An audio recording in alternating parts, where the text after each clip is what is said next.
Yorana, my name is Charlene Tiatia. I am of Samoan descent and was born and raised in West Auckland, New Zealand. I currently reside in Logan City, Australia, in Queensland, and I am a psychotherapist with Valley Noble. I studied a Bachelor of Social Work at Brigham Young University, Hawaii, and I also graduated from Brigham Young University in Provo with a Master of Social Work. I am honored to be here and to discuss a topic that I'm truly passionate about and that I believe is of great importance. I'm here to talk about mental health or mental well being. In a world that often places great demands on women, it's important that we prioritize our mental health or mental well being.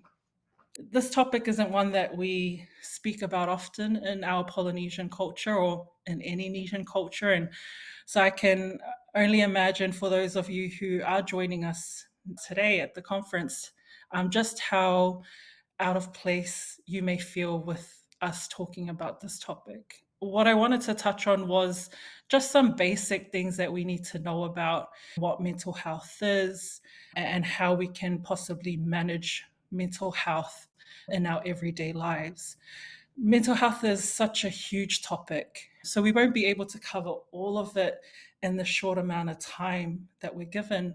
But like I said, I would like to highlight some of the important things or some of the important information about mental health that could possibly help us, as well as provide some suggestions on how we can take care of our mental well being.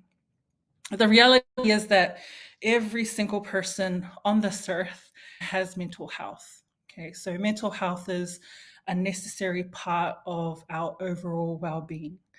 Just like physical health, it may even be as even more important than our physical health. So, mental health, it affects various parts of our lives. It affects how we think, it affects how we feel, as well as how we behave. It impacts all our relationships with people, whether those are romantic relationships, friendships, or family. It affects as well as work and our day to day lives. And so that's why mental health is such a vital part of our of just being of living. Within mental health, there may be mental illnesses or mental disorders that affect millions of people worldwide. You probably may have heard of some of those things. A couple of things that are most common are anxiety and depression. And so, anxiety and depression, they affect a lot of us. Some people can deal with those things a lot better than others, whereas we have some people who aren't able to deal with those as well as they can. Okay, so we are fortunate enough to live in a day and age where we can talk about mental health now and we can address these issues head on. And so you may be asking, what can I do to promote mental health or what can I do to manage it effectively? And so I wanted to share a few suggestions that may prove to help you and as well as people that you care and you love. There are some handouts that have been given, and if you could please refer to those, I've just outlined a few suggestions that could help you. And so the first one is self care. Okay. And self care is a difficult one because a lot of people think that self care is being selfish, when in reality, it's not. It's very important in maintaining good mental health. So it's ensuring that you make time for activities that bring you joy or, that fill your cup, so to speak, whether that's reading, whether that's gardening, painting.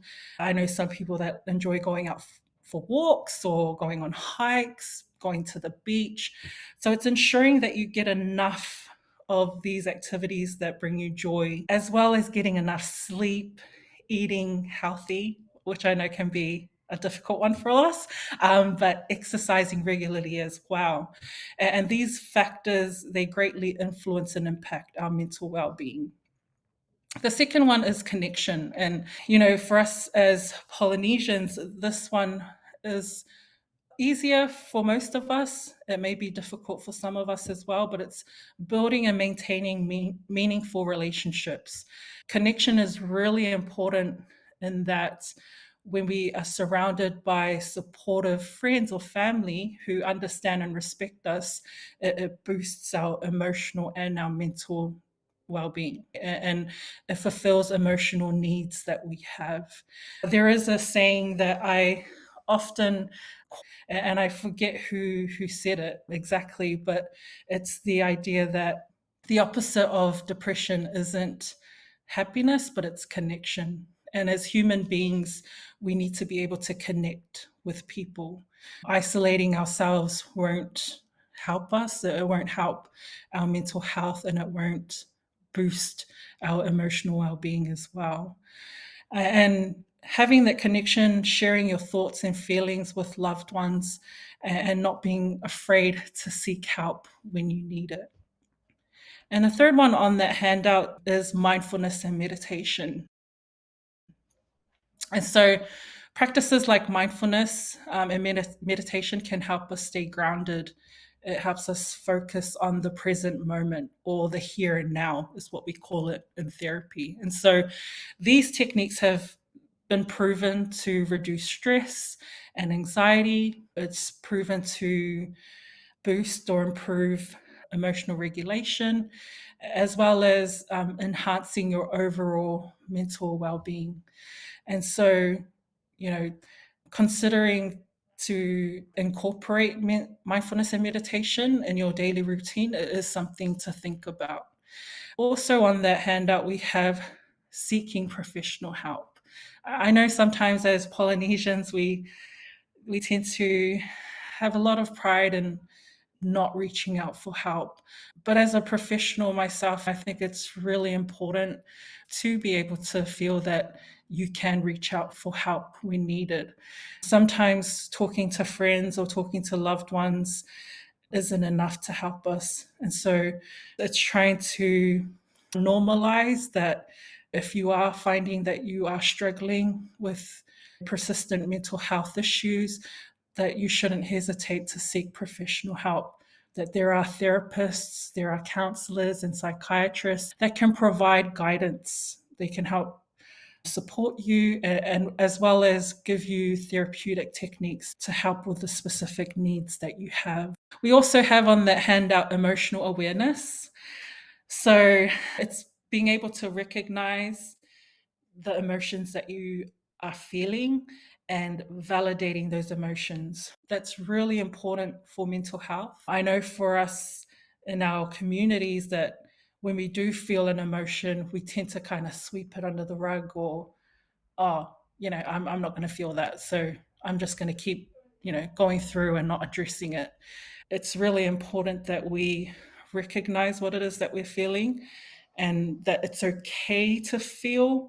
It's okay to feel sad, it's okay to feel angry and happy and joy and scared, because as a human being, it's normal for us to feel these wide range of emotions, and making sure that we acknowledge them is the first step to being able to manage them effectively. We also have on there balance and boundaries.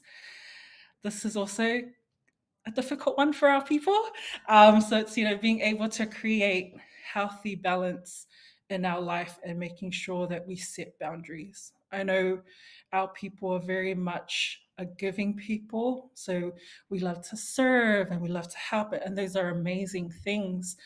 But it's making sure that we do those things, but we also set boundaries so we don't overexert ourselves or burn out. Okay. So, not overcommitting ourselves, making sure we're not neglecting our own needs so we don't stress ourselves out. Okay, so we also have on there educating ourselves. So, we learn a lot that knowledge is power. So, it's understanding the basics of mental health and how you can recognize the signs or the symptoms in yourself and in others. And it's making sure that you're staying informed and that you're advocating for mental health with yourself and with your loved ones, and making sure that that you know what's happening within your body, because your body will tell you, when something is wrong. So it's making sure that we're aware and that we pay attention to those things. Okay. And like I said earlier on, these are all just very basic suggestions on what we can do to manage our mental health. If you do have any more questions on these things, you can feel free to reach out to myself or to our team, and we can go into greater depth with these things if needed. In closing, like I said, I think it's important to remember that we are able to manage our mental health. I know sometimes it feels like it's out of our control, and maybe in that time it is. But when we're given the skills or the strategies, when we know what to do, we're able to manage our mental health. And it's an ongoing journey, it's not something that happens overnight. I wish I could just give you a pill and you'll be fine, but the reality is that's not how it is. And so it's a lifelong journey, and it's making sure that we acknowledge that reality, and that it may look different from, for all of us. The way I approach things may be different from the person next to me, and so it's acknowledging that that could look different for each of us. And you know, our individual needs are different, therefore, our approaches to mental health will be different. But what I've shared today are just all basic things that have helped multiple people. There is research that shows that a lot of this has helped boost people's mental health and mental well being. My hope is that bringing awareness to these things will take away the stigma surrounding mental health, especially within our community, because I feel like, you know it's not something we speak about often in our Asian communities. And so, like I said earlier on in my presentation, is that mental health is something that I'm really passionate about. And so I feel that when we are able to work together and when we are able to work on ourselves, our communities will be great. And so there'll be just a lot of resilient, a lot of strong people within our communities. Like I said, if you have any questions, please feel free to reach out to our team or to myself, and I'll be more than happy to answer those questions for you. But thank you.